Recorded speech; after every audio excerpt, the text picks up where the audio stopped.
My goodness, we are away, ladies and gentlemen. Are we away? Yes, ladies and gentlemen, welcome, welcome, welcome. I had to have a couple of days off. I was stewing in the heat. I was stewing as Bibi burnt the tents, burnt the flesh. Any day now, Bibi Milikowski, Mr. Netanyahu, Senor Netanyahu, will be arrested by the International Criminal Court and dragged to The Hague. Well, that'd be funny because they're all full of Jews up there, noble Jews, and we're going to go into the long history of Europe, the nobles, how the world really works, and how Bibi Milikowski will be given Netanyahu and associates. He will never face justice. And apparently John Mearsheimer has been tagged to be the good Jew to follow around the bad Jew and waggle a finger, baby.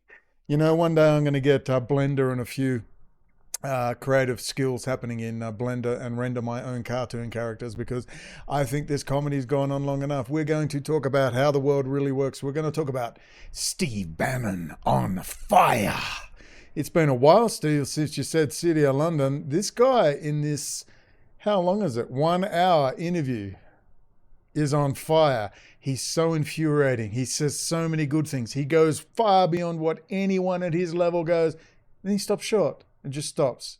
And it's really annoying. And you hang with some very dodgy people, Steve, and you're a drunk. You look like shit.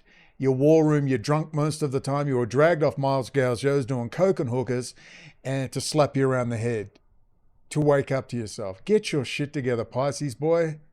All right? We're going to sing your praises here. Let's have a bit more Bibi Milikowski face slapping. Ladies and gentlemen, I'm going to tell you how the world really works. We're going to go into some deep detail, and you're going to understand the International Criminal Court is a joke. We're going to talk about all the ancient stuff. Thank you to Mr. Bauer from Switzerland. That is his actual real last name, Bauer, who sent me a ton of really, really good stuff. We're going to integrate this. This will be a good video, and we're going to talk about something called tone deaf, being tone deaf, T-O-N-E, tone deaf. We're going to talk about the way information is either not addressed, or when it is addressed, it's addressed like this. Yeah, someone's coming to kill you tomorrow. They're going to gut you, kill you, rape you, and dismember your body with a chainsaw. But anyway, hey, what are you doing next week? You see how the information doesn't match the urgency. You can see that. And we have a bunch of tone-deaf people and a bunch of Americans like you that just accept the fact that a foreign nation runs you, humiliates you, mocks you, and has made you into a giant killing machine roaming around annoying people. And it's time you got fucking angry about it. Ladies and gentlemen, let us attend.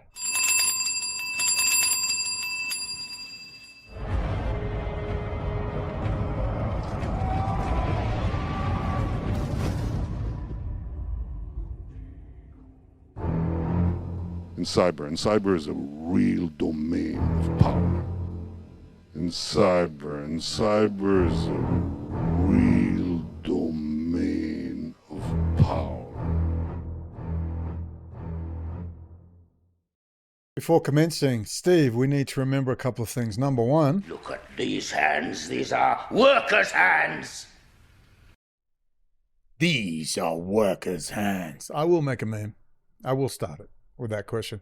We also need to remember Yuri Bezmenov and psych warfare. Let's just remember this, please. Ideological subversion or psychological warfare changes the perception of reality to such an extent that despite the abundance of information, no one is able to come to sensible conclusions in the interests of defending themselves, their families, their community, and their country. Yuri Bezmenov, ex-KGB, 1984. Please remember, let's now listen to Steve. Let's listen to the first 5 minutes, and I've cut the excerpts out already. What the did you do to stop it? Here's what you did to stop it. Nothing. You know why they did nothing? Because hard to do it. They're gutless. The reason this country in the West is in the shape it's in is because the conservatives who talked a good game about doing better didn't have the balls to sit there and fight and say no. Hello and welcome. I deeply apologize for this language. This language caught me completely by surprise. Whew. I feel slightly offended. I may have to go to confession. Steve Bannon needs to go to confession. Let's cut to some good bits, and we're also going to ask questions about these Russian oligarchs and Julia Ioffe, who's Russian-born. Obviously works as an analyst or whatever. She's got her own private company now. But she's going to talk about how all these oligarchs are getting up and shaking this fist at the West. All their kids are in London schools. Their bank accounts are in London. It's a farce. At some stage, we've got to call Barleys and say, this stuff is a complete fucking fraud. On a certain level, it's a fraud. Just as Trump told us brilliantly, oh, there's a mosquito, it's going to... It's all right, I scared it away. I saw the hands and went, my God, those are workers' hands, and just bolted. Yeah, I had to open the door. It's cooler tonight. That's why I'm a little bit happier. I really mean this. I saw it in Iran. I saw the public perception in the media of Iran. Then I went to Iran, and it was like, this is two different worlds. This is a joke. This is one drug-fueled orgy of we love Israel, we hate Arabs, and we love Europe, and we're sick of it.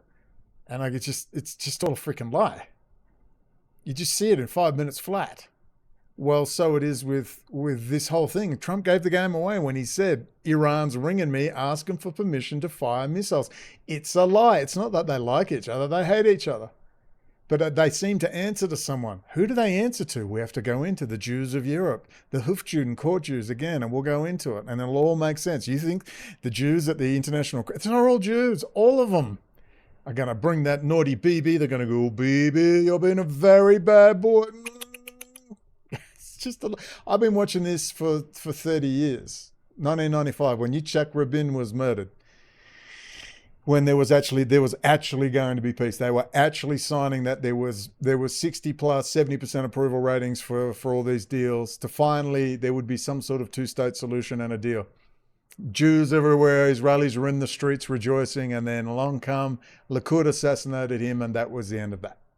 And it's been downhill ever since. One big, long downhill road. Now let's go to some of the Steve Bannon quips that I have collected. Okay, this is Steve saying some pretty profound things. At his level, I was just about... Thank you to the links, everyone, by the way. I always use mostly other people's links. They just send me stuff because I'm too lazy. But this is a very important hour's worth. He's going to say things, I just went... But, you know, Steve, you went thus far, you may as well go the whole way. You're talking East India Company, City of London, Rothschild, central bankers. He's going to say Liz Truss believes the Bank of England, the City of London, tossed her out. I'm just sitting there going, just let me rewind that again. The admissions Steve Bannon makes are profound.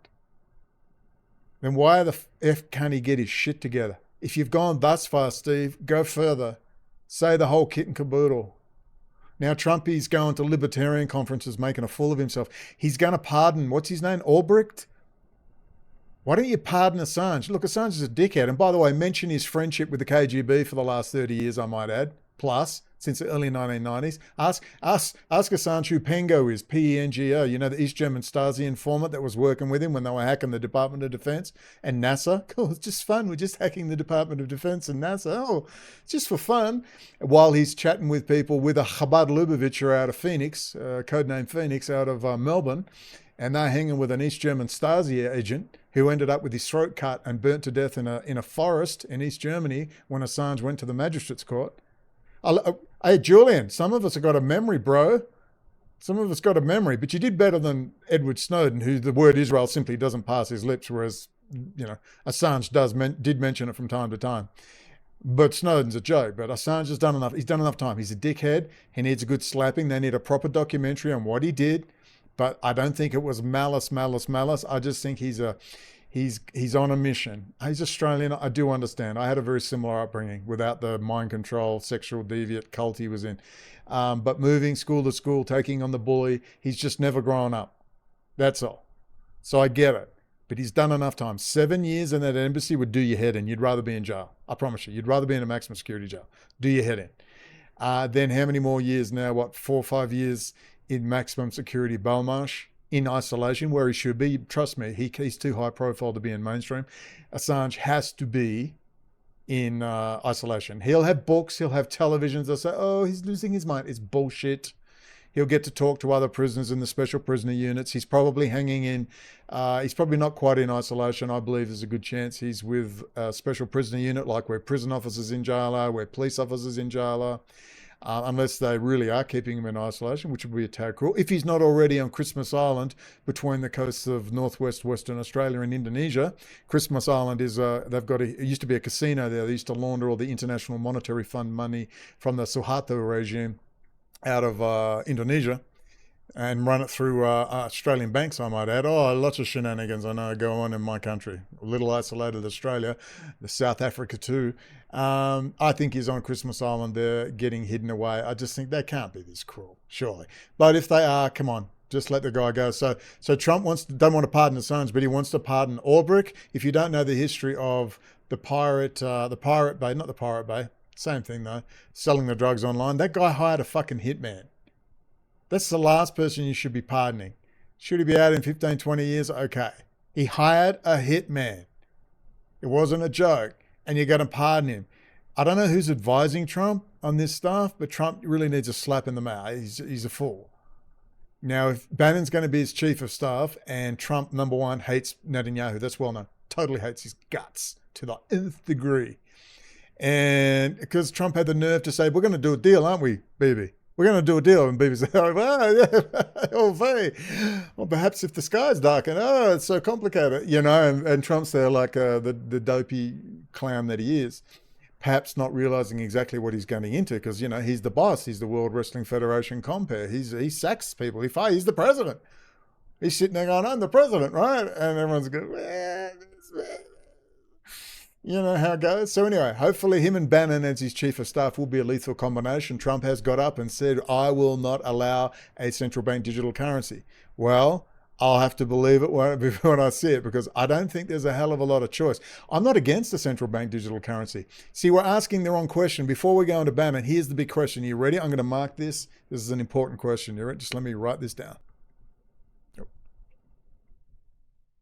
Oh, I might as well show you the inner workings. What do we got here? I'm just going to write something in.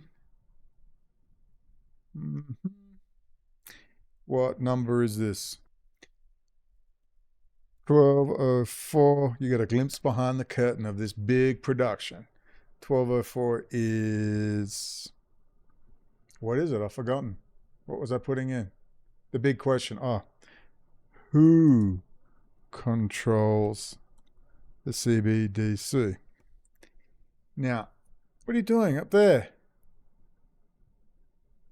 What are you doing up there? This is the stress I'm under. And I don't want that who. Because people will think that's who. Who controls the CBDC? That is the question we're asking right there. That is part of the cunning plot.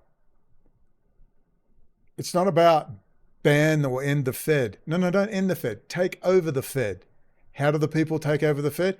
Via their elected representatives, via the government, the one they tell you is so evil and we must get rid of it and we'll be libertarians and then the Koch brothers don't have to pay any tax. Isn't it wonderful? And in the vacuum of no government and no people participation, we'll have private corporate entities instead. Won't that be wonderful? Oh, ladies and gentlemen, you can see this game. I would shoot, murder, destroy, decapitate every fucking libertarian. I hate them. I cannot stand them. They are full of shit. And just to let you know, you dumb libertarian pieces of shit, your country, America, is the biggest socialist handout state on the planet with $1 trillion high technology budget. Handouts, literal handouts for the imaginary fucking enemies overseas that you keep creating as a way of socializing the costs of high technology and then handing it to fucking free. That's how it works. So don't talk to me about capitalist America. You are a quasi-capitalist, mostly socialist, gigantic taxpayer-funded handout. Golden calf that they can milk again and again and again. And you libertarians are full of shit. You wouldn't last 5 freaking seconds in a true hardcore market economy. You wouldn't last 5 seconds. So stop your freaking fantasies. You are a curse and you are so infiltrated by Israel. You're so infiltrated by the political Zionist movement. You are full of shit. You're a bunch of drug dealers, Bitcoin, drug money launderers and pieces of shit. That's what you are. I mean, I hate you more than I hate the white nationalist movement. I absolutely fucking despise you. And when I'm dictator... Yeah, on the list. I'm deadly serious. I'd exterminate all of you. Oh, you think it's a joke? No, I'm being serious. I want a reckoning. I want fire to rain down on heaven on every bullshit artist, spoilt little brat, dickhead, who thinks he knows it all, and if we're just libertarian, I'm a libertarian, you wouldn't last 5 fucking minutes in a true free market economy, you delusional pieces of shit. The fact that Trump gave you the time of day shows who the hell's advising him. I'd love to know. The question we have to answer with central bank digital currencies, are you ready, is who controls it? I don't care if it's there. They can get all the data they like. I love data. Data's wonderful. You know why data's wonderful? Because data can tell you exactly how much liquid fiat cash, whether it be in a debit card, credit card, or a central bank digital currency, to release into the system, whether through loans or grants or whatever socialist handout there is this week, preferably for working people, because these are workers' hands. Capiche? Love data. Data can be a wonderful thing. It will make the economy hum along reasonably smoothly. You can raise it up and build it as time permits. When there's a lack of goods and services or access to resources, you can wind it back very quickly utilizing data and real-time data. Isn't that wonderful? See, the question we need to ask is, who controls the central bank digital currency? Who? People say, but they can cancel my bank account. What are you talking about? They're doing it right now. They can cancel your credit card. They could call me up right now from Australia and say, Mr. O'Connell, where do you live? Where are you paying some taxes? Well, until you work it out, you can't touch your bank account. Oh my God, I don't even have a central bank digital currency and I'm banned, just like that. Or what happened to me in Malaysia? You know what happened to me in Malaysia? Lo and behold, guess what happened? The banks just didn't work. I couldn't transfer money and put money out of the ATM machine. I go to the bank in Malaysia, speak in English to the woman. It's not, appears to be no problem here, sir. The problem's in Australia. Call up Australia. Nope, sir, we're not even receiving a signal. Nothing to do with us. And I sat there for 4 days. Nothing. No one could work it out. I was fucked. F-U-C-K-E-D. Fucked. No central bank digital currency. And I'll tell you why they did it. It's a long story. But then I said, oh, you're upset because I'm doing this. What do you know? The bank account started working. So stop this horse shit that if we all have a central bank digital currency, they'll somehow be able to stop. I hate to break it to you. They can stop your credit card right now. They can throw out your bank account, and they have done it to people right now. So I'm a little unsure about what's the problem with the central bank digital currency. I want a central bank under the control of the people, via the government, via the state, via my elected representatives, where you will preferably be a part of the system, taking part in it as a shareholder of the state. Wouldn't that be wonderful? I love data. I love the fact they can see what I'm spending. And I don't give a shit as long as who has control of the central bank. Who? Preferably not a fucking Jewish noble piece of shit Masonic Luciferian rationalist named fucking Rothschild. How about that? Do you ever think that maybe they don't want a central bank digital currency? Maybe they don't like that idea. Have you ever considered that? So let's start with the debate. There is nothing wrong with a central bank digital currency. It's when you link it with a blockchain. It's when you link it with the electronic sovereign digital rights drawing ledger, or whatever you call it.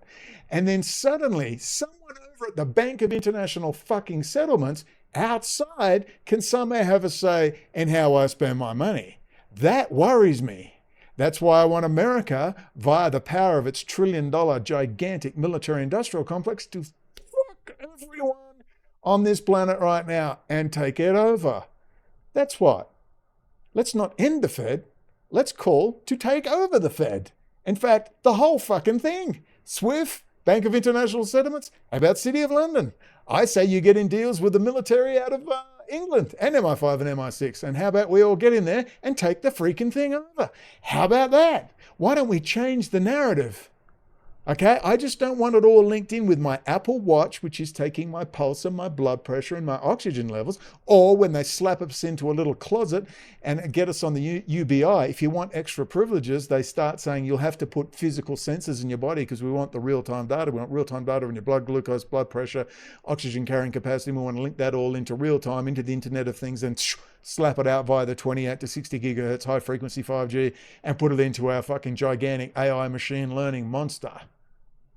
That would worry me, via the electronic sovereign drawing rights distributed ledger technology linked in with the blockchain. That's the specific worry. As for a central bank digital currency, don't give a shit. There is no difference between that and a fucking credit card right now. So why don't you quit it? You're being duped on that answer. Who runs the central bank, because these are workers' hands, the people. The people run it, the people own it via their participation in the political process, via a new popular culture, which gives time and energy to people so they have the energy to take part in their local political party, in their local political meetings, in their local school, in their precinct districts and all the rest. That is what we need to articulate, and to stop letting them dominate the narrative and just, you hear something like a parrot online and go, central bank digital currency bad, because you can't think for yourself. What the fuck is the difference between that and my credit card? Think about it. What we don't want is the Bank of International Settlements and some unelected Jewish noble Hufjuden over there, unaccountable in Europe, cancelling my bank account, or God forbid, an AI machine learning thing cancelling my bank account. That is why you want it in America, run by Americans. And if you want to get a part of it and have some control over it, you better go over there and become an American citizen and get involved in the political process. I hope I've made myself clear. Let's get back to Steve. Are you ready for this? Listen closely. Dun, dun, dun. Are you ready for this? Well, where are we? Are you ready for this? Are you ready for this? Trump supporters see Trump as political chemo. He may be toxic, he may kill every healthy cell in the bloodstream, but he is the only cure for the cancer that is Washington. Exactly, ladies and gentlemen. What a combo. Will Trump ban the central bank digital currency, or at least just take it over? Will Steve Irish whiskey, coke and hookers on Moscow Bannon, will he finally have a shower, do his hair properly and not get drunk on War Room? Ladies and gentlemen, I give you Steve Bannon. And you must start to take on the MI5, MI6 Whoa. deep state. Should not be lost on people in England, or if it is, you've got to get up the learning curve. Your deep state teaches, we're like junior partners. I mean, it's like World War II, the OSS, we had a bunch of cowboys running around. They've always looked at, British intelligence has always looked at U.S. intelligence as a little bit of schoolboys that need to be learned up. You guys have a much deeper problem than we do. Why do you say, by the way, just out of curiosity, why do you say MI6 and MI5? Because, I mean, isn't this thing across all government departments? It is, but I think it also, the intelligence services are the ones that I think always drive a lot of the action. Why? The most. Well, what evidence have you got for that? I've got all the evidence of Crossfire Hurricane. Just look at the details of Crossfire Hurricane. They were very open in working with. Come on, Steve.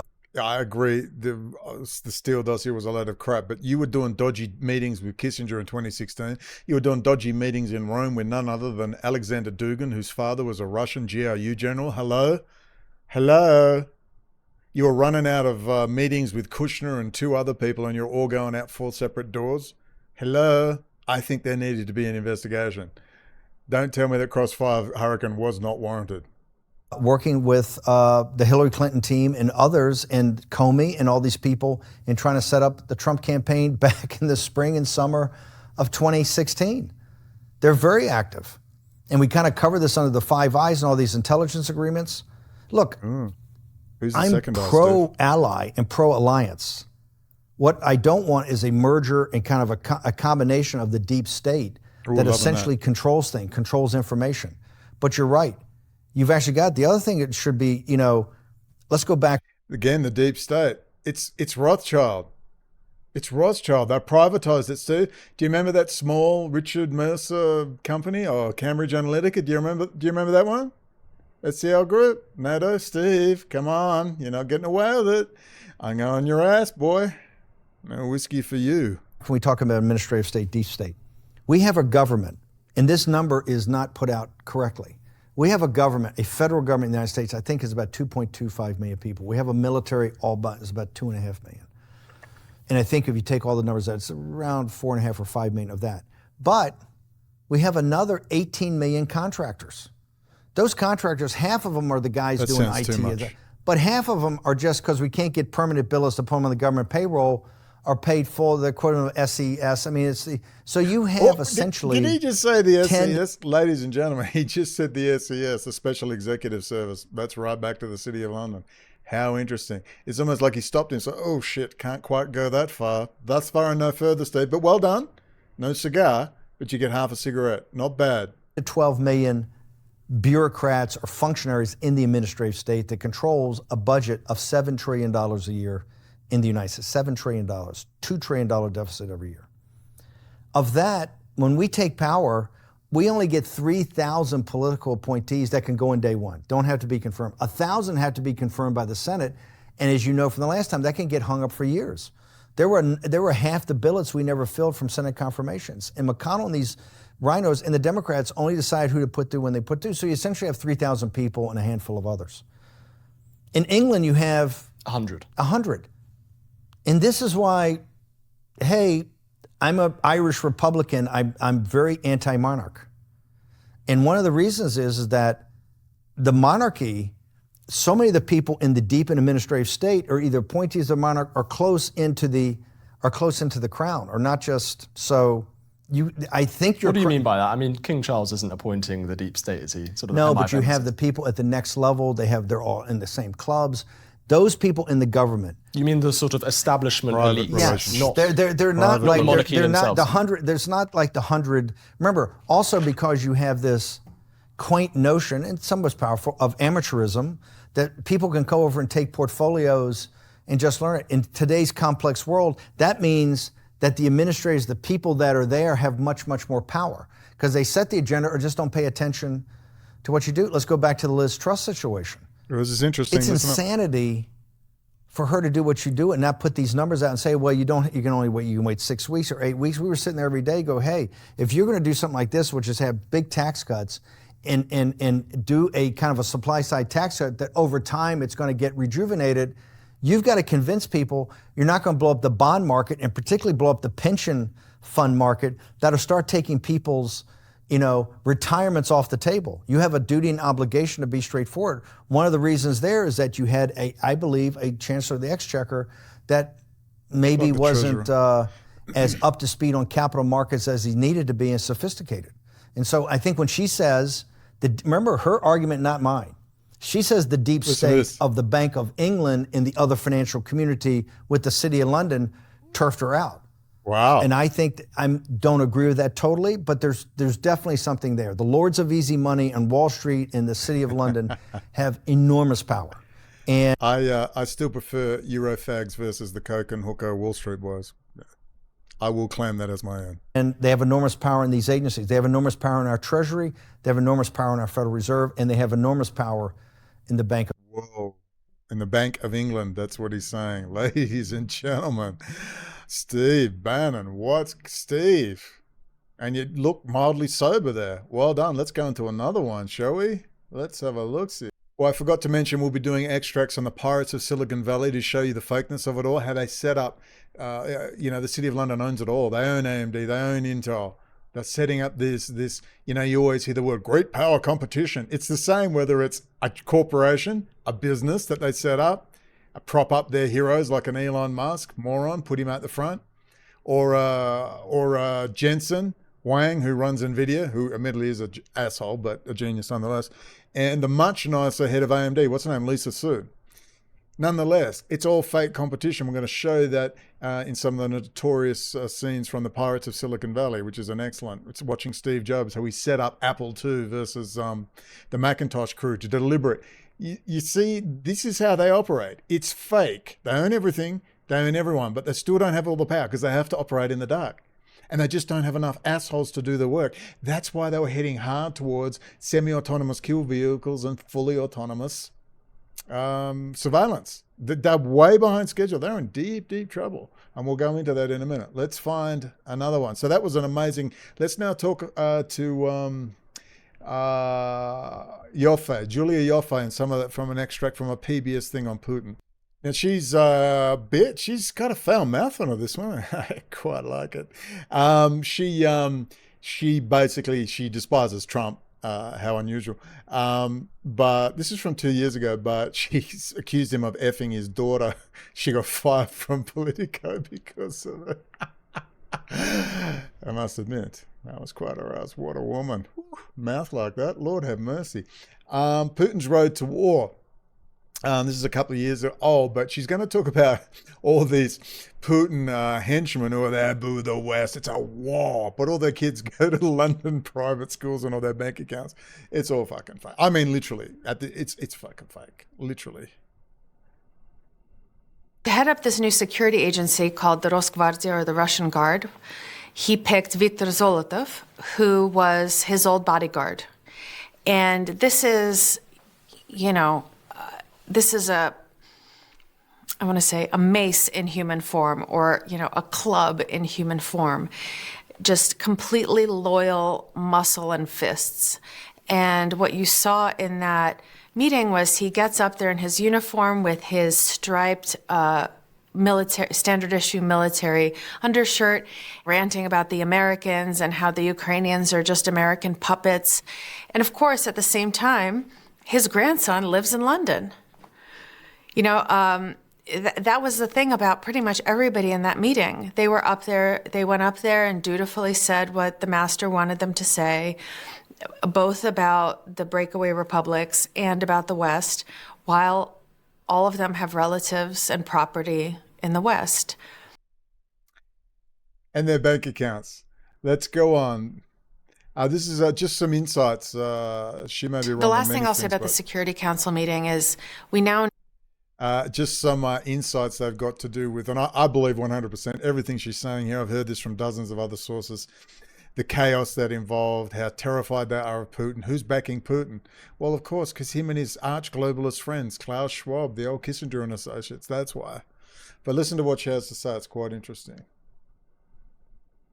Now, a week into the war, more and more information is coming out of Moscow about how shocked everybody is in the Kremlin, in the defense ministry, in the foreign ministry.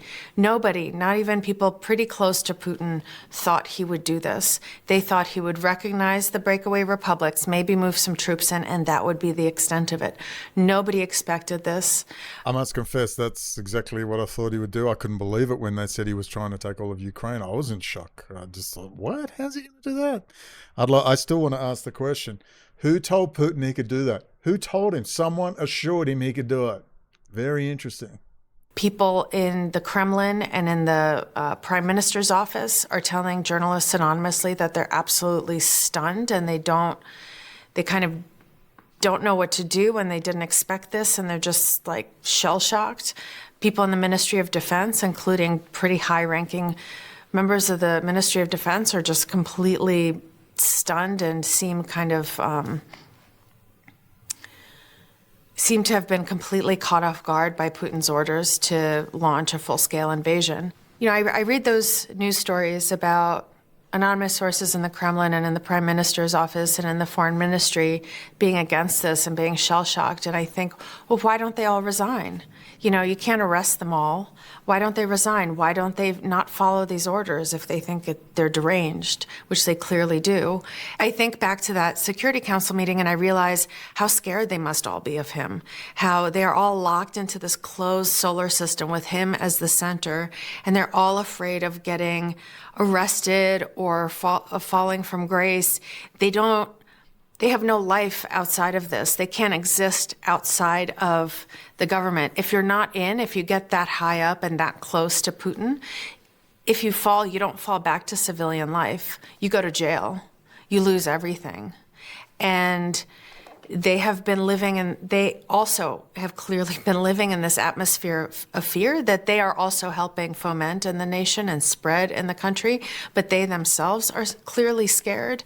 But you see how this all went down, or you're starting to see in retrospect how this all happened and how much of it was driven just by one man, his deranged ideas, and how everybody around him thought it was a terrible idea but was too scared to say anything about it or to resist. And it just makes me feel like, oh, I'm getting a sneak peek into how it worked in the 1930s.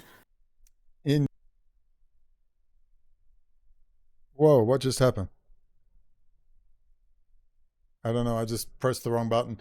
I was a bit excited seeing my new squiz, Yulia Loffe, ever since Whitney betrayed me. And Brianna, my chocolate tonight, is just too, new agey left wing. It's really annoying. She's being groomed, clearly, for the new age Democrats. Maybe AOC will be the new Nancy Pelosi. God. Yes, I just got to get some glasses on Yulia Loffe, and then I'll consider it. consider marriage, maybe.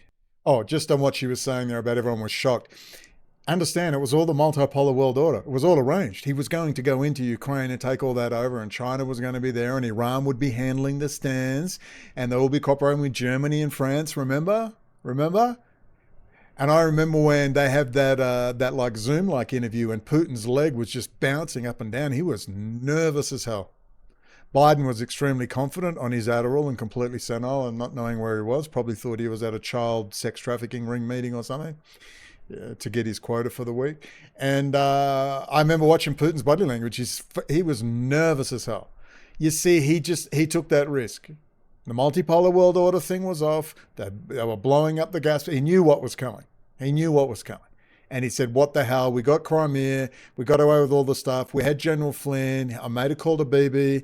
Bibi assures me, just give it a go. They're all weak and confused. They're all wearing high heels and shaving their legs in the Pentagon. It'll be fine. Well, he got conned. He got done over.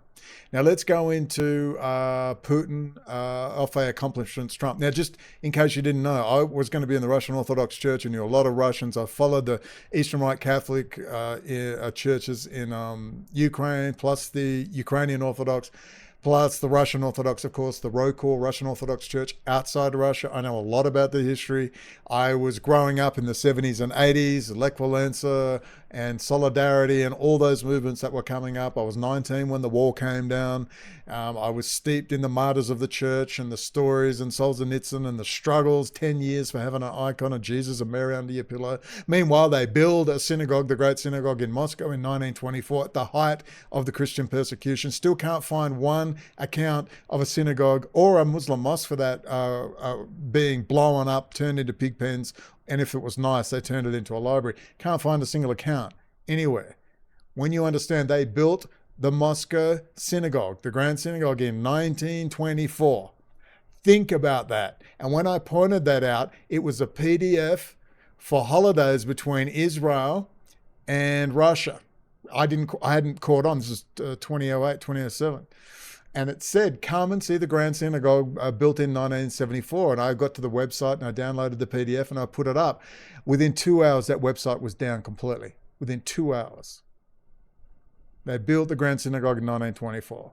I know a bit about the church. Patriarch Kirill, Mr. Gundiev, that piece of garbage with his Swiss watches, $30,000 watches, the drug money laundering. He's probably a billionaire on tobacco and alcohol taxes. And he says, well, we may as well get the taxes for it. You know, the church is selling vodka and tobacco. I mean, this is scientific man, baby, pretending to be a priest, another KGB patriarch.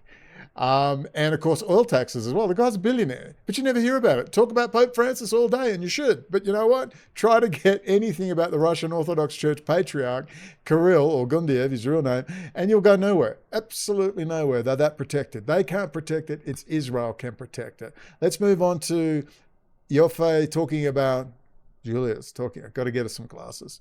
Someone write to her. Tell her to put some glasses on, please. Pull her hair back in a ponytail. I insist. So these are the accomplishments. Understand, Putin might be a sincere Orthodox Christian. Who can say?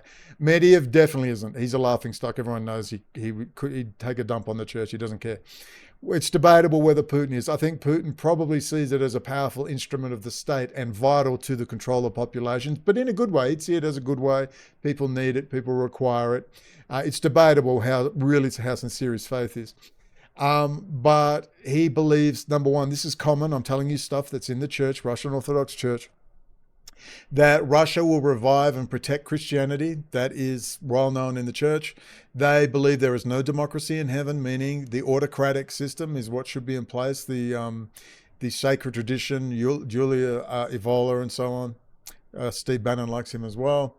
And so on and so forth.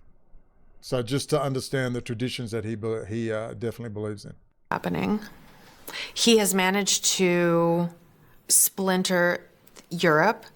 He has managed to take advantage of the Obama administration's waffling on the Middle East to get involved in Syria and therefore make it even more impossible for the U.S. to do anything. So he has kind of drawn a line in the sand so that the U.S. can't topple Bashar al-Assad.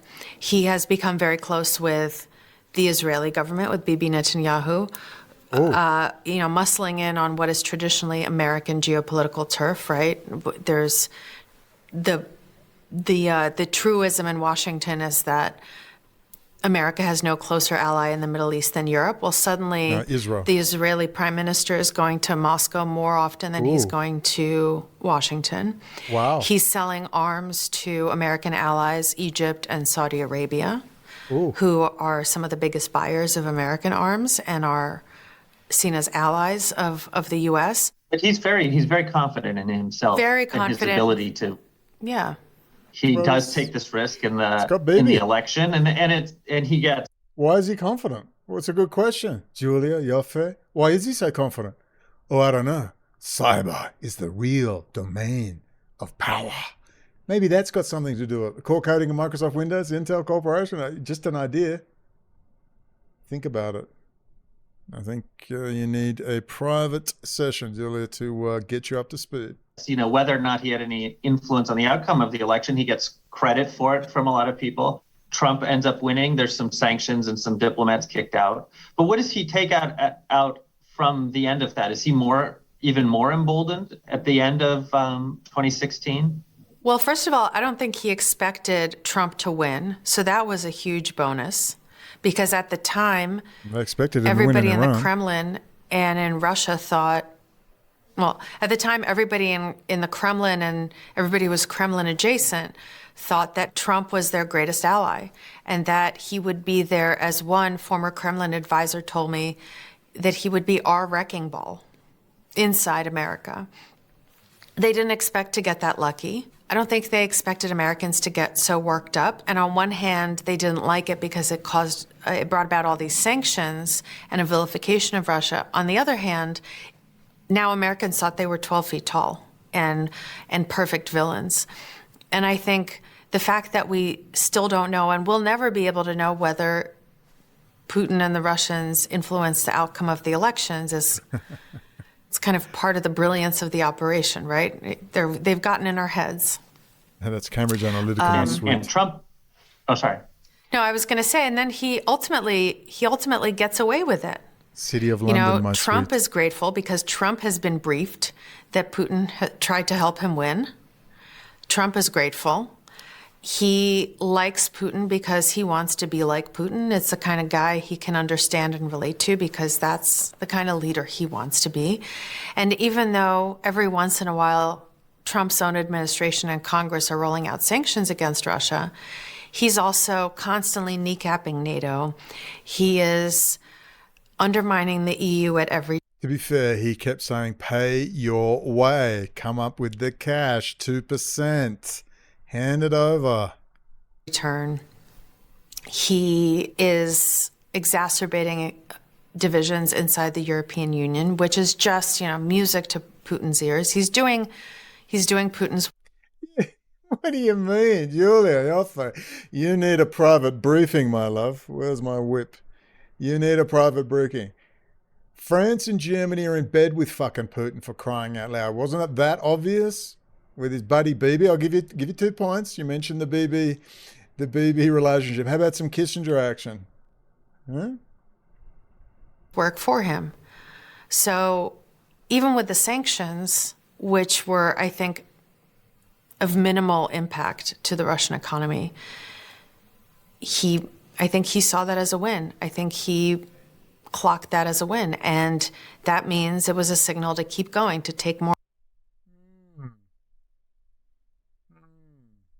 Julia, no. Let's go to the next one, which is that was the legacy. Now let's talk about the accomplishments. Oh, sorry. Here's the legacy. I clicked the wrong one. That was talking about Putin's accomplishments. Now let's talk about the legacy. This is what I was talking about, to do with the legacy of the churches and how he's going to revive Russia and Russia will revive Christianity, blah, blah, blah.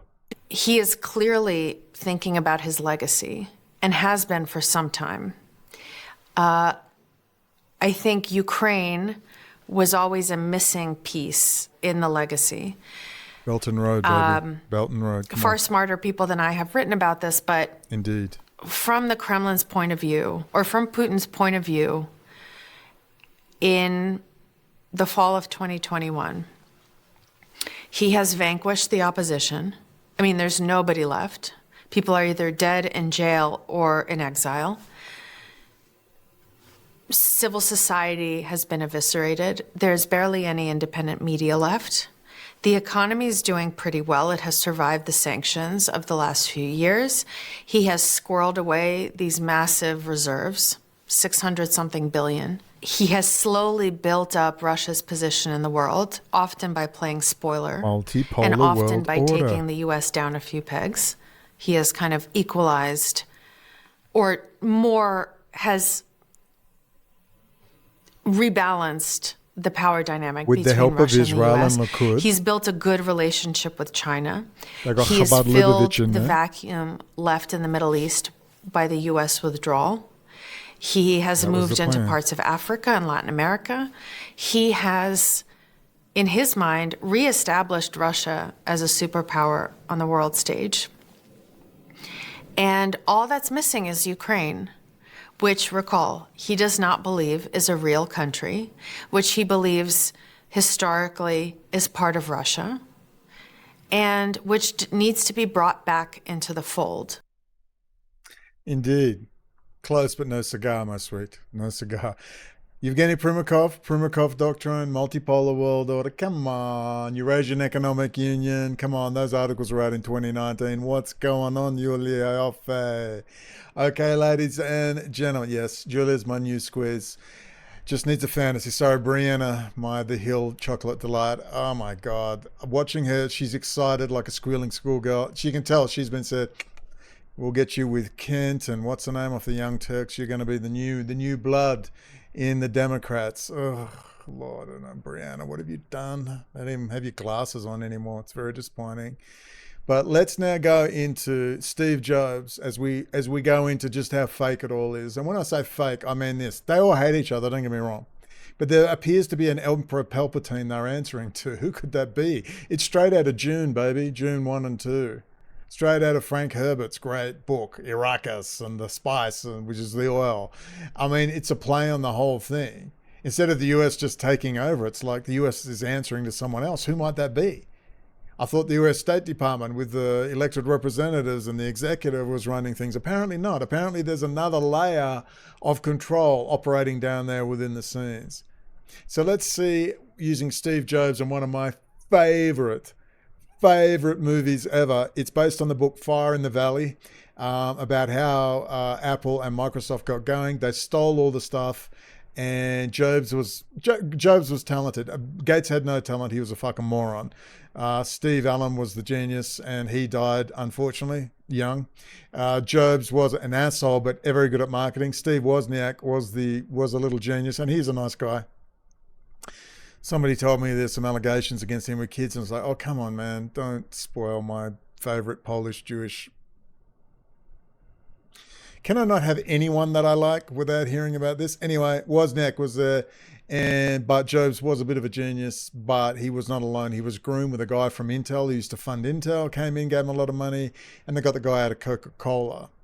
Jobs was so arrogant and such a prick, though, that he was hated. But he was the only executive that refused to take part in some of those early 2009, 2010, 2011 spy programs. Then he got pancreatic cancer, unfortunately, or fortunately, according to some. But I urge you, this is the Pirates of Silicon Valley. I wish they would remake it. It's got Steve Crazy Eyes Cokehead Palmer in there, being the dickhead that he is. It's very accurate and close to the book. It's really well made. The characters are well done. It's the Pirates of Silicon Valley, and it's available on YouTube. I could help you find the high quality movie of it, which I have. But it's worth watching. It just tells you the whole story of how they ripped each other off, how they stole everything. Stole it all off Xerox, the mouse, the graphical user interface, all that stuff.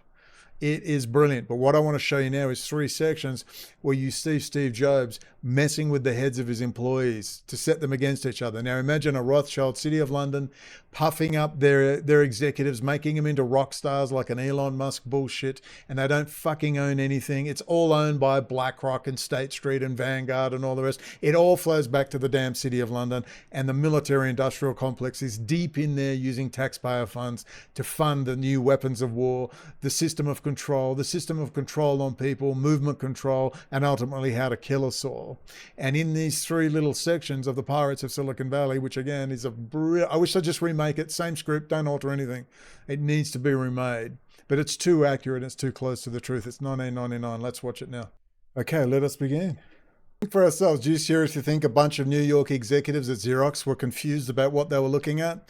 You think they spent millions, if not tens of millions of dollars developing their graphical user infos, building their own hardware, writing their own software, building their own mice and all these different things, which I might add were around in the 1970s with a literal version of Skype in 1970-72.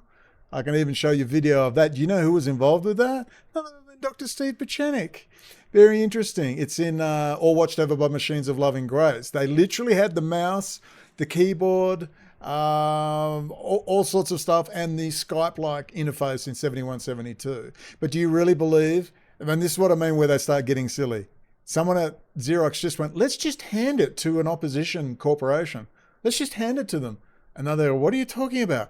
You must understand they've been told by Emperor Palpatine from the great Emperor Kuzak Satarak of June, or whatever the hell his name is, to hand it over. The executives in New York were told Xerox to hand it over. This is the way these corporations hand around the technology from Lockheed Martin and Boeing and Rafael Systems and British Aerospace, all the rest. They hand the technology out. They hand it to some retard, went to the Jewish Day School in South Africa. Elon Musk, they're fake. Obviously, some of them are talented. Guy that started TSMC and genius in Taiwan. Lisa Su, genius. Jensen Wang runs NVIDIA. Look, that genius. Jobs wasn't a technical genius, but he was a very good manager, an asshole. But there's no talent in Steve Ballmer and good old Bill Gates. None. Zero. Steve Allen they had to bring people in to try and get the shit sorted out. The same, it was very similar with the guys out of Intel, I might add, the Gordon Moores and Phil Noyce and all that. They had to, another Jew, Hungarian Jew, what's his name? I've forgotten his name. They had to bring him in there to get the corporation running. But they were the geniuses. Like Wozniak was a little genius, and they had the manager in Steve Jobs. But I ask you to think for yourself, do you seriously think Xerox got all confused? It's because the Lodge spoke, City of London spoke, State Street, Vanguard, all the boys on Wall Street. The Coke and Hooker boys spoke. Hand that technology to our new up-and-comer Apple. We like him. This is how it works. And it's not just for corporations. It's for countries as well. I'm giving you gold here. If you get anything from me at all, whether I get facts wrong or timing wrong, I want to give you concepts that you can understand, and you're going to go, yeah, that makes sense. Yeah, now I think about it. Yeah, you're right. That was bullshit. Xerox did not just accidentally hand over that stuff. The boys in New York ordered them to hand it over in Silicon Valley. This is the way the technology is distributed equally amongst their little posse of criminals. This is organized crime. Let's move on to the next section. This is where Wozniak, these are all true. This is very accurate. This came straight out of the book. The book was very well researched, called Fire in the Valley. And this is the movie based on that book called The Pirates of Silicon Valley. I love this movie so much. I've researched it. I've looked at the book. I still haven't read the book, but I looked up everything I could find online about it. It's fascinating. But this is the scene where Wozniak walks in and says, this isn't fun anymore. And he's stirring up the Apple II crew with the Macintosh crew, and he's getting them to fight each other because he wants to create tension. So when you hear about great power competition between China and America, it's the exact same thing. These are City of London hands at work, distributing and divvying up the whole fucking planet. Watch. Thatcher took all the milk off the children. and the great battles with the union movement, and they kicked all their commie union movement people out, and they all came to Australia. Let's go on to the next one. I'm giving you gold here. Think, yeah. Now they're all down the beach, and you see them still fighting as he continues to manipulate his workers. Yes. I hope you get it. There's a little bit of gold in there, I promise you, when you think about it. Now when you hear about great power competition, it's now not within the corporate environment we're talking about here. Now we're talking about the nation-state environment, which for a City of London rep for the noble Hufjuden of Europe, bringing back the colony under the Crown corporate and bringing it back under the Commonwealth, this is how the king, the emperor, distributes the materials to his barons and his princes. This is exactly how it works. Right down to the management of the Ukraine-Russia war to kill off these alpha males on both sides so they can dump in a big bunch of raving lunatic Jew Hasidim out of freaking Israel when they get rid of them. They're going to dump them in Ukraine. I do believe that now. I absolutely believe it. It is inexcusable the way they are managing this war. I think it's disgusting. There are so many dead now on both sides. And I believe Putin knows very well. They've said, listen, Vlad, we're going to kill off all your best colonels, your officer corps, bunch of you young drunken males that are useless anyway, and we're going to bring in robots and drones, baby, all right? Robots and drones, you're going to maintain there, you're going to scare everyone under the War Powers Act and justify all this new stuff. The problem is this, there is a change though. Emperor Palpatine's in a bit of bother.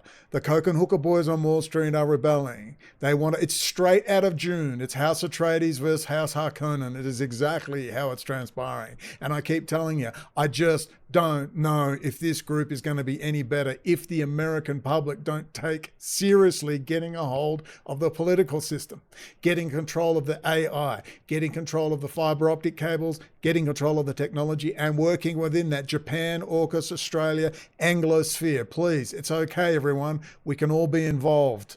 You don't just have to be white or blonde-haired and blue-eyed, but that Anglosphere needs to control this with the assistance of France, God willing, a sovereign France and ultimately a sovereign Germany, out of the hands of the central bankers, the young princelings, into true sovereign states. That's the dream. But you can see now how they are distributing this stuff around the place. Elon Musk, classic example. Steve Jobs, that whole thing. See that manipulation? It's like great power competition between nation states. Why the fuck doesn't America just dominate? Oh no, we've got to have great power competition. Who fucking says? No, you just bow down to Rome, kiss the fucking ring, and if you're good and you have a transparent government with freedom of information, doesn't have to be exact, but I think the Chinese people should be able to criticize their leadership without being thrown in jail and having their organs stolen. Just a radical concept, I know. They should be able to have some basic 2, 3, or 4-party pretend democracy. Can't the Chinese people have that? What about the Russian people? We're going to have to grow up, learn how to be adults, and be involved in our politics. How long will that take? Look, it's going to take 100 years. But it has to start in the United States.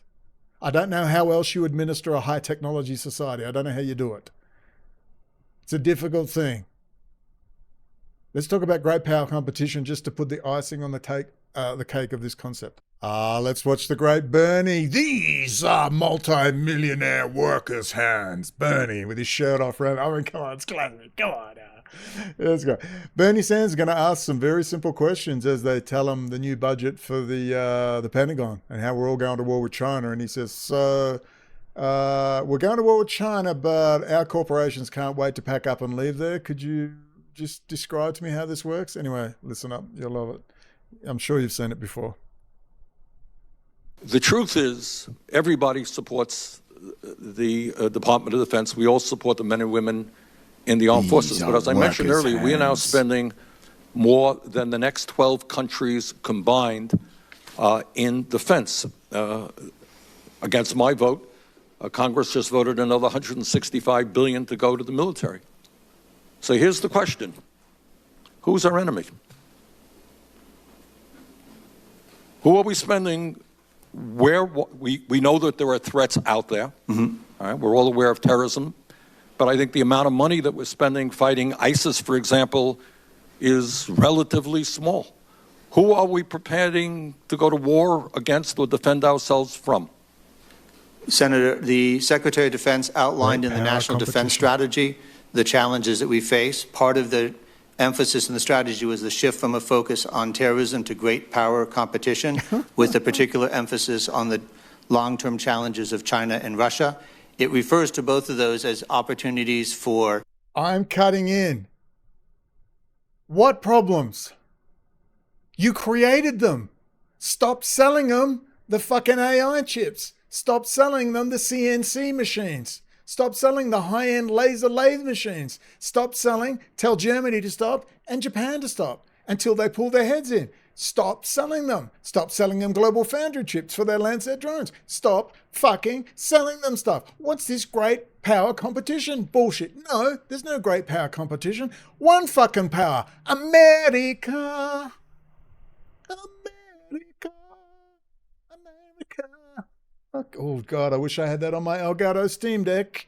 All I've got is... Look at these hands. These are workers' hands. Oh, yes. Bernie. What is this great power competition bullshit? Who thought that up on the board of Lockheed and the Pentagon with Heinz fucking Kissinger and the City of London and State Street and Vanguard and fucking BlackRock? What fucking horseshit to keep us busy under the damn War Powers Act. What a crock of absolute stinking, piling, filthy, steaming shit. Peaceful competition, deterrence, and then the ability to prevail in a conflict should we have to. There's never going to be a conflict. Stop giving them stuff. The strategy is both a classified and unclassified option, but it lays out and goes through the challenges that we face. So we're spending hundreds of billions of dollars defending ourselves from China while major corporation after major corporation is shutting down in the United States of America and moving to China. Anything incongruous about that? So I think These are Bernie Sanders' millionaire hands. Was never even held a hammer. Thank you, Bernie, for telling us the obvious question. Hello? the White House and the President and others have talked about the competition expanding beyond defense. My expertise is more in the defense side. Oh, Lord have mercy. Okay, what's the next bit? Who controls the CBDC? No, we've already done that. The Gaza Pier fiasco. Just with regards to the Gaza Pier, a big chunk of it's floated onto the shore. I'm pretty sure it's a bit of an act while Hamas gets killed. As you've seen, the Israeli Defense Forces just wiping them out left and right. And when that job is done, suddenly the pier will work. That is my opinion. Before we move on to the Hufjuden and the nobles of Europe to understand who's running the International Criminal Court in The Hague, who ran the slave trade out of Amsterdam and other such things, who's got their hands on ASML and all the rest. Let's just quickly go into Intel Corporation. As you know, 2018, they were found to be backdoored, and the rest is history. It's not come out yet, but it will. Intel is going to be broken up. It's going broke. Not broke. It still owns a huge chunk of the market to do with the corporate sector, to do with, still has the server market at around 60%, but it's losing rapidly to AMD. AMD will dominate that sector within 2 to 3 years completely, without question. It's just effing up one thing after another. What they will probably do is it will not go broke, but it will be broken up, and they'll have the fab section. So they will build chips. They probably won't design them. Then they might have a GPU section, or maybe they'll have a smaller chip section, but its days as a high end are over. It's going to Microsoft, Apple, and Qualcomm building system on a chips is a big deal right now. So exactly how it will unfold, we don't know, but let's listen to Moore's Law is Dead, where I steal an awful lot of info off. He's a pretentious little prick, and he laughed at me when I said the back doors on Intel. Well, he's going to eat those words, but he's talking to a defense contractor, and I'll have some interesting points to say just for a few minutes. Talk about this in preparing for this podcast that I think you basically said like a decade ago, it was all Intel, everything pretty much, you know, and when you say that, it's like, well, yeah, like servers, laptops, workstations, like workstation laptops, like desktops, like literally up and down the stack. And that once like Zen 2 rolled around, something happened where just all workstations were Threadripper or something, right? Like it just happened overnight. But still, because HP and Dell and like Lenovo were using Xeon for their servers, still most servers were Intel, right? And now that's even starting to shift. Right.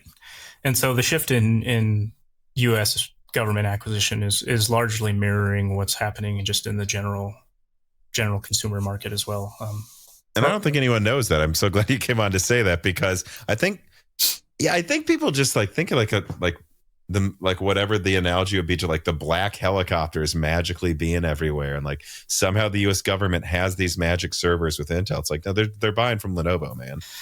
And that's not to say that, there might be some. Here he says most of the stuff they use in the Defense Department is standard chips. I don't believe that. I do think they get Intel Management Engine disabled for the NSA and other things, but the vast majority, no, like Boeing and Pentagon front end, all that sort of stuff, it's all Intel, and it's also Windows, apart from the deep back end, which is usually Apache, a version of Linux, Unix. Specific program that has very specific hardware needs. But again, and they might be doing based. Something Sure. custom contracts, doing things with certain manufacturers. But by and large, the bulk of computing need for the government is just the commodity stuff that you and I use every day. So from what I'm hearing, if Dell switches to mostly AMD, that's the U.S. government basically, right? Yeah, that's more or less the way to look at it.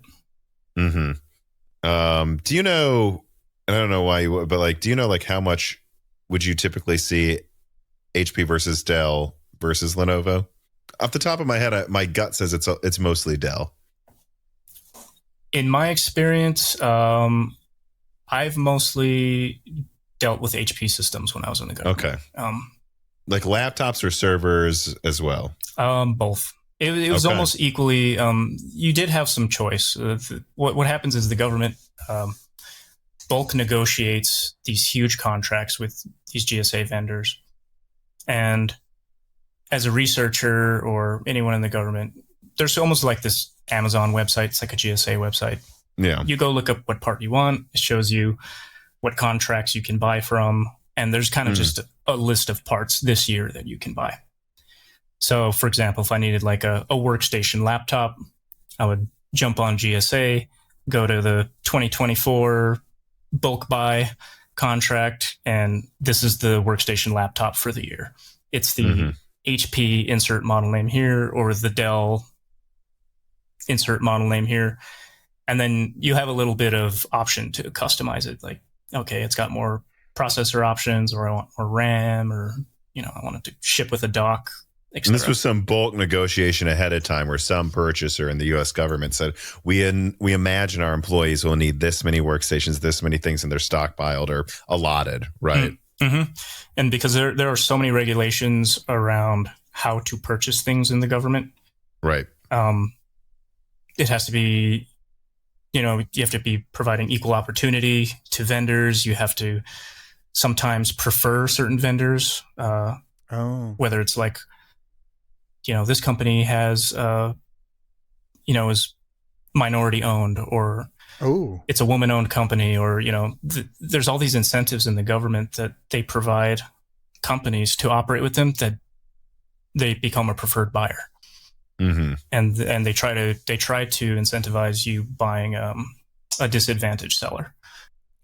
Like a humble disadvantaged, a humble disadvantaged Middle East country. Stuff like that. Let's just give you a taste of some of the procurement programs and why that Intel thing was so important and is still unraveling. I'm very pleased and very proud to have been part of a small group of people who just got together with their common knowledge, put 2 and 2 together and got 4. It will come out. But what did Tom from Moore's Law is dead? Look, if you ever, it might seem boring. I'm fascinated by technology. I love listening to that stuff. I think his relatives are all in the game, and he has a lot of inside information. He's like a wholesaler. I get a lot of interesting info. But here's what he said to me in a live stream. I'm going to make you eat these words, Tom. Brendan O'Connell asked about an Intel backdoor. I would say Intel doesn't want a backdoor in their processors. And the fact that you have so many people working at Intel would suggest that they won't easily have one because someone would leak that. Intel can't keep... Here's what people need to understand about conspiracy theories.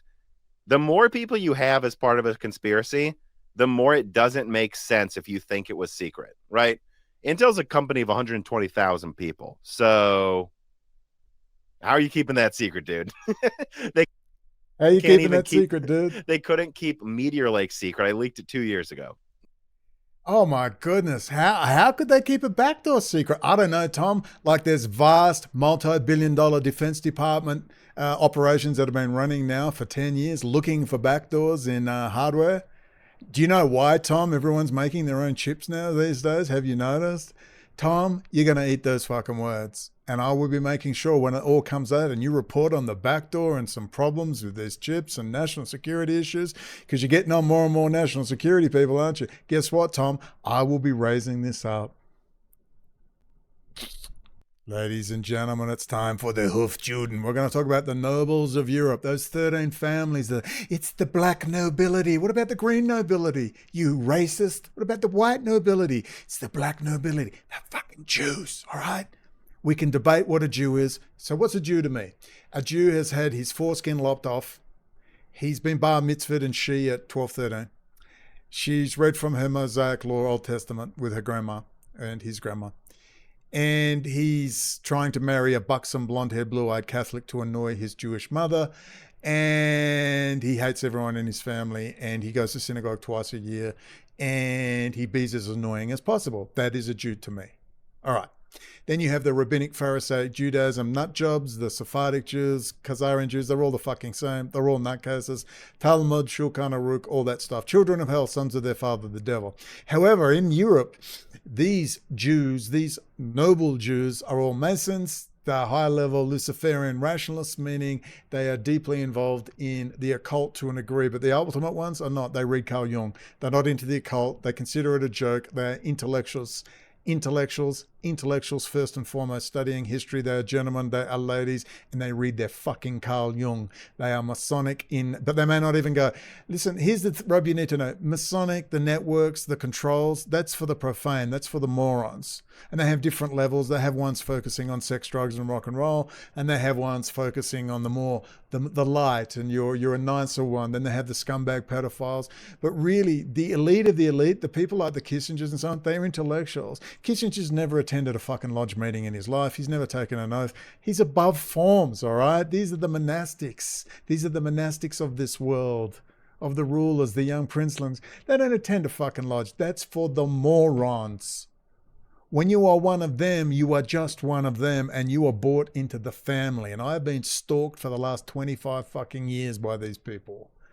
All right, you think they're evil. No, they want you to come across, which will then justify their behavior. They are Luciferian. Lucifer was God's favorite angel. Lucifer loved God. Lucifer was an angel of light.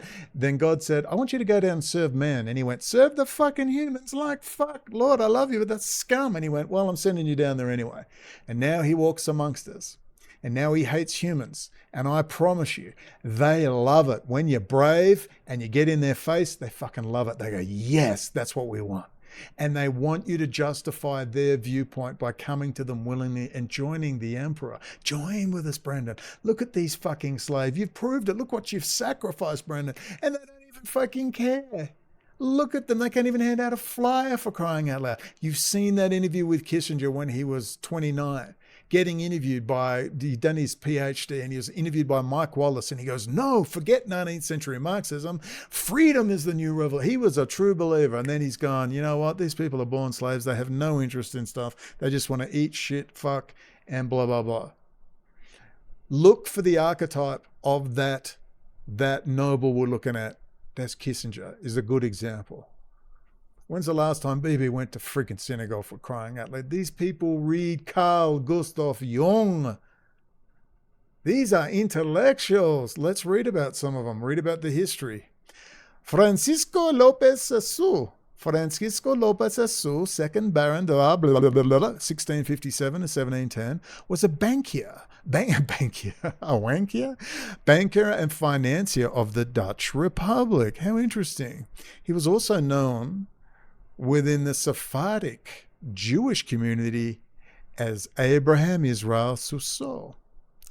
After being expelled from the Iberian Peninsula, most of the Sephardic Jews settled in trading cities such as London and Antwerp. By the 16th century, during the Dutch Golden Age, when they got ASML machines and were building $180 million silicon etching, I put that in, they were arriving in Amsterdam and The Hague, just starting the International Criminal Court. The Lopez Sassoons were a wealthy old Sephardic family of Moranos, or Jews who had been forced to convert to Christianity under pressure from the Portuguese Inquisition. Good old-fashioned, ladies and gentlemen, a good old-fashioned Catholic conversion. Ah, the good old days. We've got to bring that back, definitely, when I reformed the church. Vatican fucking III. Forced to convert to Christianity under pressure from the Portuguese Inquisition. But once in Amsterdam, they openly returned to their true religion, Judaism, or more specifically, Rabbinic Pharisaic Judaism. Suso was born in Amsterdam, the eldest son, the merchant banker Antonio Lopez Sassoon. They're all through Mexico now, let me tell you.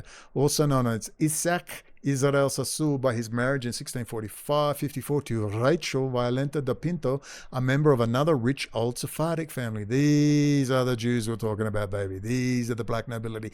These are the 13 families of Europe. His father, who had himself been born in Bordeaux, was one of the richest and most famous Portuguese Jewish merchants in the Amsterdam of his day. He lived at Jordanstraat and Gothenburg, trading on Malaga and Hamburg. The date of Francisco's birth, probably between blah, blah, blah, blah, blah. He had 4 sisters, blah, blah, blah, blah, blah, blah, blah.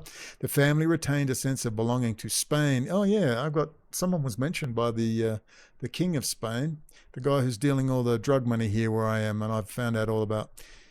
I don't know if I really wanted bothered, but, I've got a death wish. I was thinking of committing suicide. I thought, why not do it in a blaze of glory? To Spain on the 3rd of January, 1676, Sassoon's father received from Charles II of Spain the title of Baron de Vernes de la Grace in recognition of his diplomatic services. The title was drawn from a seigneur owned by Sassoon in the Duchy of Brabant named blah, blah, blah. He also had a good relationship with the stadtholders, and the banking house of Sassoon often supported them financially. Sassoon joined his father's banking business. He continued a successful banking career after the death of his father in 1685, when he inherited half of his father's considerable fortune, much of which was in the form of shares in the Dutch East India Company, Chamber of Middelburg. In 1682, Sassoon married, firstly, Judith Francisco Teixeira at Hamburg. Do you get it? Do you fucking get it? Jews. We can debate whether they're Jews or what we think, or they're fucking Jews. They identify as Jews. And at the elite levels, they are Masonic, but they're above that. They are Luciferian, scientific, rationalists. And we must cull the herd, manage the herd. Join us, Brendan. As the Bible says, the lost members of the tribe, your DNA will resonate to the Nephilim, the ancient alien DNA. This is what they believe. And you will resonate, and you will come to us, and you will join us. Beloved Brendan, we need a manager. You're a good voice. You have an Australian accent. You could work for us. Like fuck. But maybe that's an act. And then they sneak me in. Or maybe stop, disappear up your own ass and do what? Decentralize the power, bring these people down, and get it back to the people. These are workers' hands. Let's have some communism without the communists. Let's have a fair and equitable and reasonable society where if you work hard, man, you can be a billionaire. But you know what? You're going to have to pay a little bit of tax, Koch brothers. Just a little bit. You'll still be filthy rich and have a private plane. Work hard. But the days of these old 13 fucking families propping up some dickhead like Elon Musk, puffing them up and giving them the black credit card are over. America.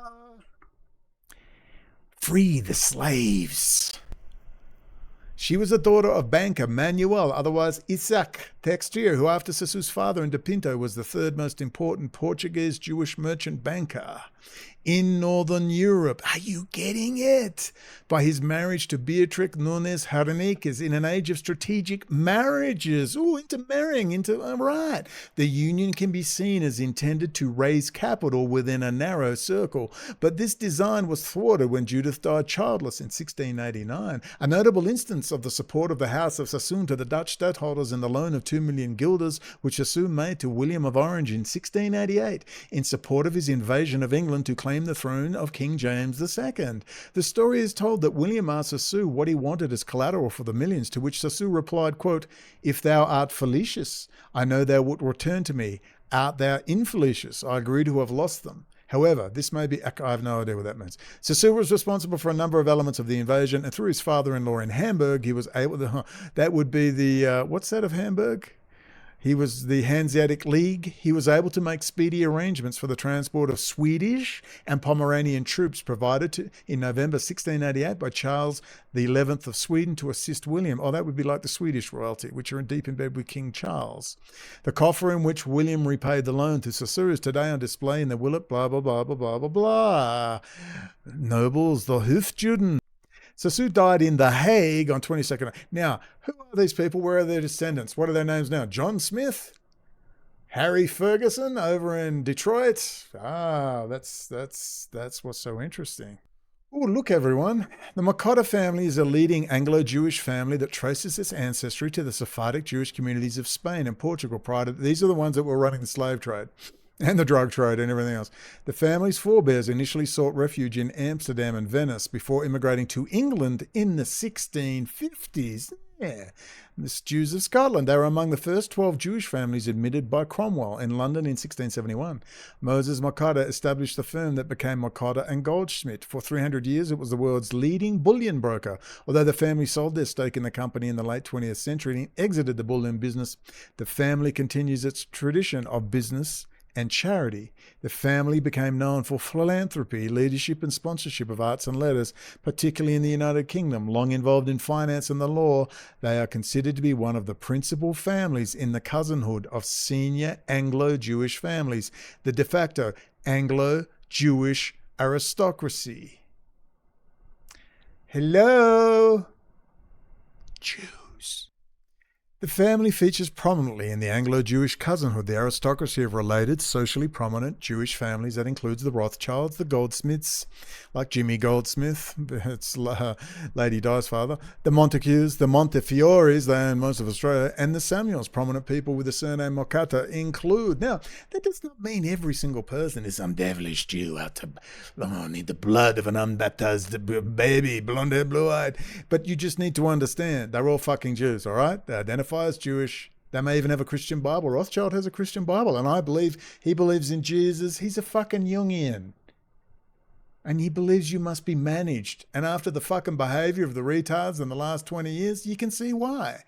You'll fall for fucking anything. Not you, of course, my faithful followers. You're all going, yes, Brendan, I have heard of this. Do you have anything new for us? But you get this, right? Those families you keep talking about. It's the Jesuit. It's the black nobility. It's more complicated. No, it's the fucking Jews. Just stop it. I want an intellectual discussion on this issue because these are whackers' hands. These are alt media hands clicking the buttons, putting up the cheap Chinese light. All right? I want an intellectual discussion. That's all I want. To say there is a problem. And if people want to live under some sort of royalty, Jewish or not, good luck to you. You're going to do that. But not fucking American, motherfuckers. Get the fuck out. I will not be a fucking slave. I will live as a free man. He came to free the fucking slaves. And I will take part in my life. I will take part in my community. I will be in my family. I'll be a mini dictator in my family. And as we move out of the family, we'll move out into democracy and we'll go and we'll join the school boards and the precinct districts and we will be involved and we will understand that politics is a matter of life and death and we'll educate the people, black, white, green or fucking red. We don't care your gender or your fucking sexual orientation. Just be a good, decent, reasonable person. Mind your fucking business. Enjoy the sunset. Watch the waves break, and as problems arise, we as a community will have a community discussion. It's pretty fucking simple. Get this bullshit, get this Jewish stuff, get this Jewish shit, get this Jewish power issue, the political Zionist movement. Let's get it out of the gutter of the white nationalist neo-Nazi bullshit and let's put it into the mainstream where we can have adult discussions and sort it out and just move the fuck on. Messiah comes when we all become sad, pathetic creatures in a smart city of some description, when our lives become too easy and we start all breaking down into psychosis and mass mental illness and depression and suicide, as we attend our Joe Rogan, ayahuasca, mushroom, LSD trips to try and get as one with the fucking universe, as everyone fucks up, we will trim our wicks and we will await Messiah. We'll just get on with it. We'll watch the sunsets. I'll see Rabbi Shlomo and I'll wave. We'll make a joke. I'll make a Jew joke. He'll make a Catholic joke. They'll see my Muslim friends over there. We'll see the wasps over there. Ooh, the wasps will go. And you know what? We'll have a barbecue and we'll just mind our fucking business and watch the sunset. How about that? Margaritas are on me. How easy could it be? Let's keep going. Ooh, we're getting juicy here. Eve Frank or Eva Frank 1754 to 1816, born Rachel Frank in Nikopol, Ottoman Empire, now Bulgaria. Bulgaria's, I got to get to Europe, man. I got to see some culture. Was a mystic cult leader and the only woman to have been declared a Jewish Messiah. I had no idea who this was. Thank you, my little Jason friend over there in evil Switzerland. According to historian Jerry Rabau, she was the daughter of Jakob Frank, the claimant of the position of Jewish Messiah in the 18th century, and allegedly Sophie Ascania Catherine the Great. Eva Frank received the name of Eve in 1760 upon the conversion of her family to Catholicism, a good whipping. For much of her life, now you know why the Catholic Church completely infiltrated, work it out. She accompanied her father during his troubles, and after the death of her mother in 1770, the then 16-year-old Eve was declared to be the incarnation of the Shekinah, the female aspect of God. Wisdom, she sits by the gates, but not your fucking Shekinah, let me tell you. As well as the reincarnation of the Virgin Mary, and thus became the object of a devotional subcult, herself near the Catholic Marian shrine of Setvaria, with some followers keeping small statues of her in their homes. According to historian Jerry Rabau, she was the only woman who had been declared a Jewish Messiah.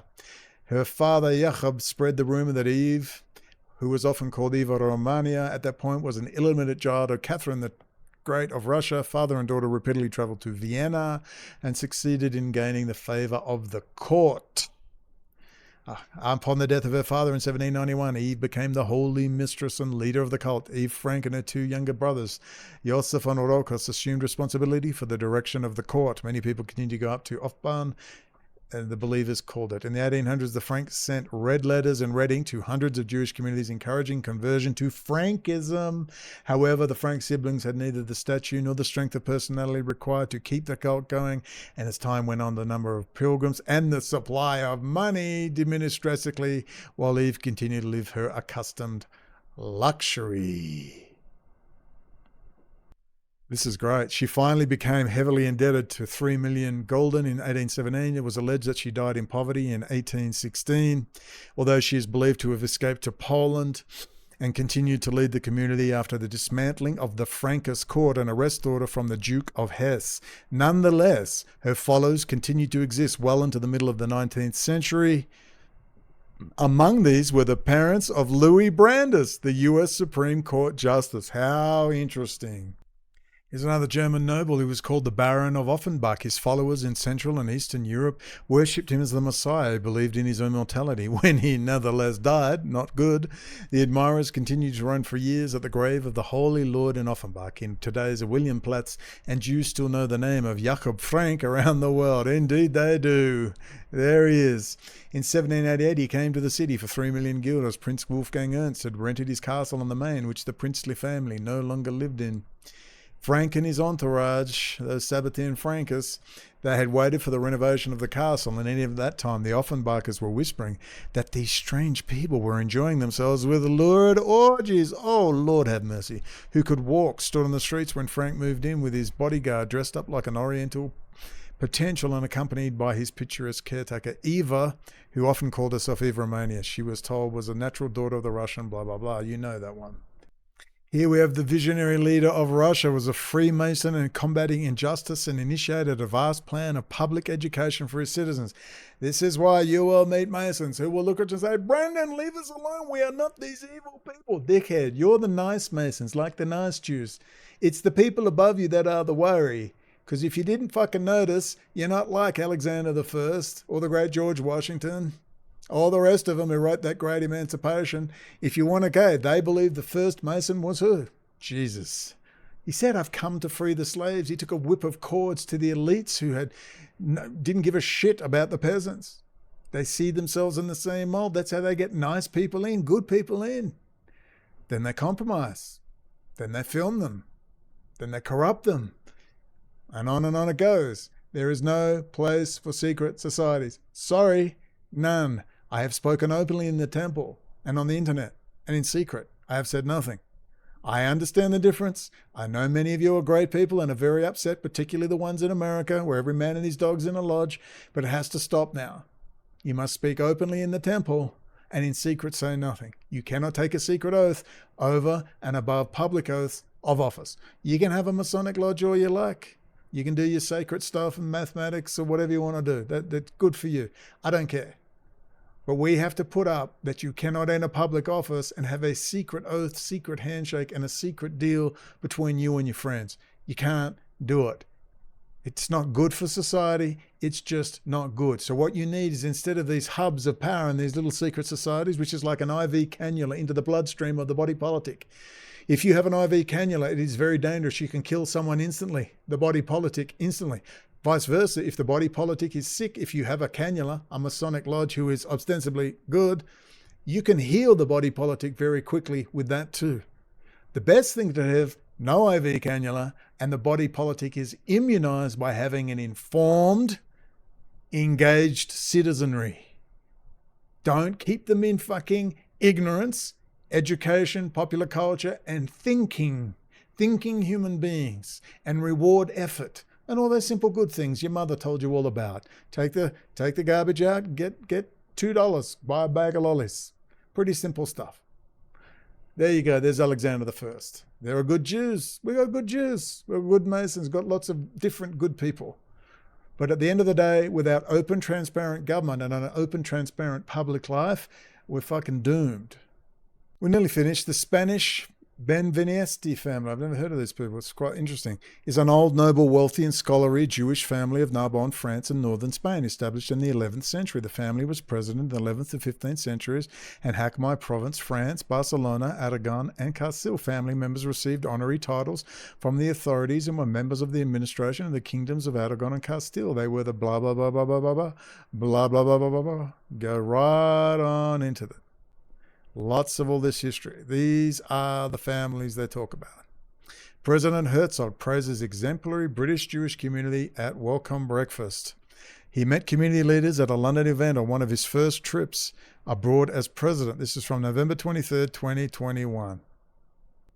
Israeli President Yitzhak Herzog has paid tribute to the British Jewish community and promised to make relations between diaspora Jews and Israel a priority for his administrations. At a community breakfast event in London, the new Israeli president met representatives from a number of UK Jewish organisations, including the Board of Deputies, the Union of Jewish blah blah blah, and the UJS.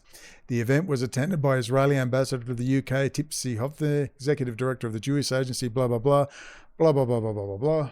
In a short speech, President Herzog spoke of his deep affinity for the UK and even joked that when his father met the Queen, they both discussed being direct descendants of King David. He also described the British Jewish community as being, quote, at the forefront of Jewish life. Well, well, well. Because they got to keep the little deal they've had going for quite some time. Well, I say, the Queen has launched lighting of beacons across the UK. Thank you, Bert. Lucy, we are going to take our viewers to Windsor, where the Queen is coming out with What's she going to light up here? Correspondent Rhiannon Mills, and she's come from the Monarch's door, is that right? Sovereign's entrance, yes. The Sovereign's entrance. And it's clear that there was one final duty of the day that the Queen did not want to delegate. What have we got here? Nice DNA spiral. Lovely, lovely. What else have we got here? Oh, they've really expended on the lights. Oh, it's a Kabbalah tree. It looks like a big menorah almost. Oh, it's a lovely Kabbalah tree. Beautiful. Hermoso, dear. Hermoso. Oh, thank you, Queen. I mean, look, give idiot. Will you give King William make King William the king, please? Nobody likes Prince Charles. Let him do his Scorpio Machiavelli trip. Get him and lovely Kate. If you're going to have the royals, let them do it, and they can pretend to be Jews. Oh, ladies and gentlemen, it's time for a conclusion. It's late. It is, what wasn't it, 1:37 a.m. Yeah, I tried getting to bed, but let's head off to the office, shall we? Much better. Whee! Oh God, it's Stream Deck. I love it. Ladies and gentlemen, let's talk briefly. This is the way the world works. There's a big bunch of people who think they're Jews and they're related to ancient alien life forms. I'm sorry, they really do. They're running technology. They run and own all the businesses. They set up their little princelings, and they set up this corporation to fight in strategic competition. All right, they've already done a deal with China and Russia. Don't get me wrong, there's a war on, and Putin's been slapped around by the Imperium. He's not liking it. Now they've told him to settle down. They're going to cull off a good portion of his male population and a good portion of the Ukrainian alpha males who want to fight. They'll be culled off. They probably haven't bred yet. Then all the coders and the cowards. Well, admittedly, some of them I understand, particularly from Ukraine, they left because they didn't know if the Americans were going to give them what they needed. I mean, you're going to risk your life for nothing, but you are little stinking cowards. But anyway, I hope there's enough of the alpha males left to breed, but they're going to bring in those coders and you'll have a nice, pacified, demoralized population. You can fill it full of Chabad Lubavitch lunatics who they definitely want out of Israel. They want only Jungians and gentlemen. Thank you very much. We need to understand this big picture. This strategic competition is all bullshit. There's only one competition. America rules and cracks your skull. You get rewards. You have an open government. You have freedom of information. You have a popular culture that engages the citizenry. And that means you're free. You can be free to be a Wahhabist, but you can't force other people to be a Wahhabist. It's the freedom to be or not to be. That is the question. Without freedom, you can't be a Christian. You can't be a Buddhist. You can't drive from here to Oregon. You can't open a donut shop. You can't be a Wahhabist. You can't even be an Orthodox Jew. You must be free. And if consenting adults wish to engage in those activities, they are free to do so. But if those then consenting adults wish to try and enter into politics and power, no, you fucking can't. The first question will be, do you owe any allegiance to a foreign country or an entity belonging to a foreign country or so on and so forth? Do you have any secret oaths? This should be part of the oath process. All of it. No more secret societies. Open, honest government with an involved citizenry who are educated. They go to school to be educated and they learn about psychological warfare, know thyself. They learn their natal chart, their own archetypal personality structure. They ask big questions in the schools. Know thyself. What are you here for? You're born in a specific historical time, in a specific historical setting. What are you here for? Maybe it's to drink a few pints, raise a couple of kids and be a nice person. Or maybe you're meant to change the world. All right, but enough of the puffing up these fake princelings with the same people who own the fucking media, who puffed up fucking Elon Musk, a congenital idiot, the Wall Street Journal. You're all involved. All this fucking drug money laundering that they put up. They use all this money and all this other crap to puff up their little princelings. Put that one the head of that. The smart one has to go. He goes to NVIDIA because he's smart and that's important for the AI stuff. And they just give him a little allocation and they play off like you saw with the stuff about Xerox having to being told to hand over all that stuff to Apple.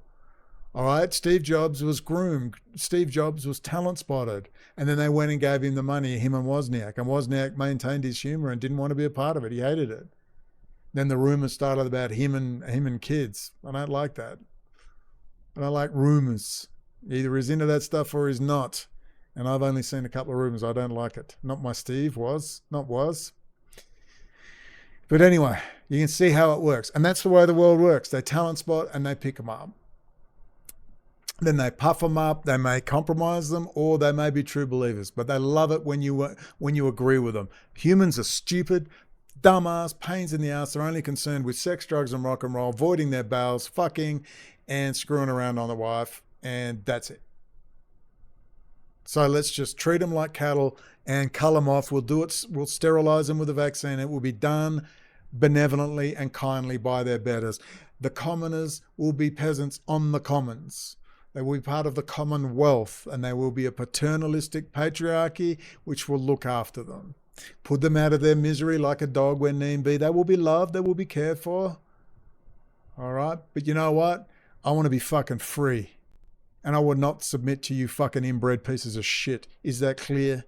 And I don't care where you're from. I don't care if you're a Jew or anything else. Do you value freedom?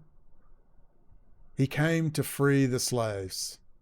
And I would not be submit to a bunch of inbred Eurofags who believe they popped out of a certain vagina in a certain historical setting and therefore rich mummy and daddy mean they fucking rule me. Like fuck, I'll kill 50 of you before that happens. Try releasing COVID-2 and see what happens. You'll get a bunch of SOCOM and JSOC up your ass. The only trouble is you might enjoy it. Ladies and gentlemen, I hope we all learned something and we'll talk again very, very soon. F. Scott Fitzgerald, quote, "The test of a first-rate intelligence is the ability to hold two opposing ideas in the mind at the same time and still retain the ability to function. One should, for example, be able to see that things are hopeless and yet be determined to make them otherwise. This philosophy fitted on to my early adult life when I saw the improbable, the implausible, often the impossible, come true.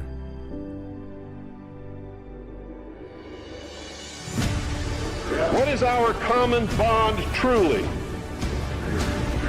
Freedom. Freedom. Without freedom, you can't be a Christian no matter what denomination you belong to. You can't be a Buddhist. You can't own a donut shop. You can't drive from here to Oregon. You can't be an American because that's what it's all about, and it's the only thing that it's all about, nothing else. Nothing else. It's about freedom.